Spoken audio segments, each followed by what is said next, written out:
Pat, when we look at cornerback, talking about getting picked on, that's unfortunately been a spot that's not lived up to expectations either the past few years. Yeah, I think if you look at specifically the outside corners, last year the Buckeyes were actually pretty good in that position. Denzell Burke was very good. Coming in as a true freshman, really surprised everyone that he was a starter from game one, and played, I think, very well.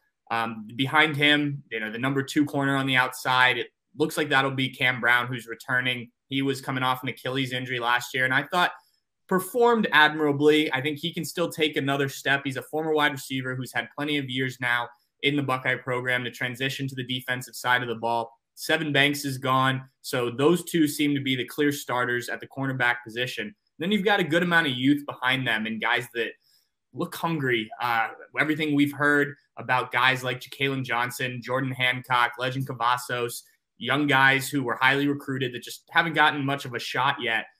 How much can they push Burke and Brown to be the best that they can be, and then rotate in, get on the field? We've seen Ohio State in the past and how they like to rotate those corners, keep guys fresh. Obviously, you're looking at a new staff in the secondary, led by Tim Walton, who's going to be the cornerbacks and secondary coach, the former Buckeye cornerback himself. So how he handles these cornerbacks is going to be something to keep an eye on. But I think the talent's there again, and I've said this. It's hard with Ohio State. You obviously have the talent with the way that they recruit. I think it's about putting these guys in the position to succeed. And I think now that you have 2 returning starters in Denzell Burke, who started all last year, Cameron Brown, who's played a good amount of football, those guys are going to be in there. And then you kind of figure out the backups and see what they can do. The young kids, want to get them experience as much as you can. You're going to need them at some point. 2 cornerbacks are never enough.